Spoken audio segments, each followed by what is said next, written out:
Phoenix পাখির মতো ধ্বংসস্তূপ থেকে ধীরে ধীরে জ্বলে উঠছে ইরান। বছরের পর বছর অর্থনৈতিক নিষেধাজ্ঞা, আন্তর্জাতিক চাপ, সামরিক হামলা ও আঞ্চলিক সংঘাতের মুখোমুখি হয়েও এখনও দম্ভ নিয়েই দাঁড়িয়ে আছে দেশটি।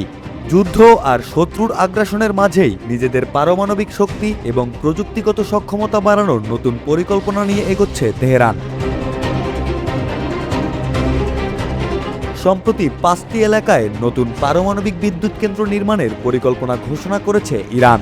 সোমবার দেশটির পারমাণবিক শক্তি সংস্থার প্রধান মোহাম্মদ ইসলামি জানান, 2022 সালে গৃহীত পারমাণবিক শিল্পের সমন্বিত কৌশলগত নথির আওতায় এই প্রকল্পগুলো বাস্তবায়ন করা হচ্ছে। ইরানের রাষ্ট্রীয় বার্তা সংস্থা IRN এর তথ্য অনুযায়ী দেশের উপকূলীয় 5টি কৌশলগত স্থানে নতুন কেন্দ্র স্থাপনের প্রাথমিক কাজ ইতোমধ্যে শুরু হয়েছে।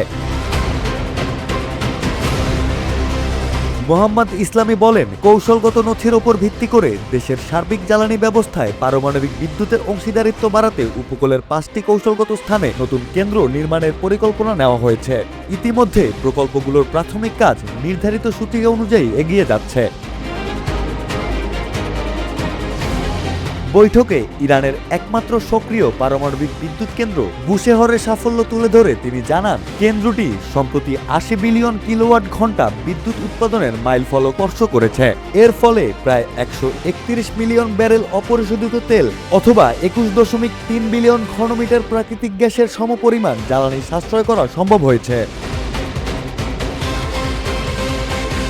তিনি আরও জানান, প্রায় $10 বিলিয়ন বিনিয়োগে বর্তমানে বুশেহর কেন্দ্রের দ্বিতীয় ও তৃতীয় ইউনিটের নির্মাণ কাজ চলছে। এটিকে দেশের অন্যতম বৃহত্তম অবকাঠামোগত উন্নয়ন উদ্যোগ হিসেবে অভিহিত করেন তিনি।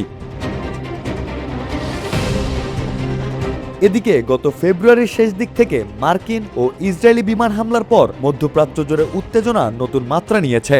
ইরানি গণমাধ্যমের দাবি, সাম্প্রতিক সংঘাতের সময় বুশেহর বিদ্যুৎ কেন্দ্রটি একাধিকবার হামলার লক্ষ্যবস্তু হলেও এর কার্যক্রম বা বিদ্যুৎ উৎপাদনে কোনো বিঘ্ন ঘটেনি। গত রোববার লেবাননের বৈরুতে ইসরায়েলি বিমান হামলার জবাবে ইরান উত্তর ইসরায়েলে ক্ষেপণাস্ত্র নিক্ষেপ করলে পরিস্থিতি আরও জটিল আকার ধারণ করে। পাল্টা ব্যবস্থা হিসেবে ইসরায়েলও ইরানের অভ্যন্তরে একাধিক বিমান হামলা চালায়। তবে সোমবার ভোরে ইরানের সামরিক বাহিনী সাময়িকভাবে ইসরায়েলে হামলা স্থগিতের ঘোষণা দিয়েছে। পাশাপাশি তারা হুঁশিয়ারি দিয়ে বলেছে, লেবাননে ইসরায়েলি আগ্রাসন অব্যাহত থাকলে এর বিধ্বংসী জবাব দেওয়া হবে। অন্যদিকে ইসরায়েলি সংবাদ মাধ্যমগুলো দাবি করেছে, তেল আবিবও ইরানের ওপর বিমান হামলা বন্ধ করতে সম্মত হয়েছে। তবে দক্ষিণ লেবাননে তাদের সামরিক অভিযান এখনই থামছে না।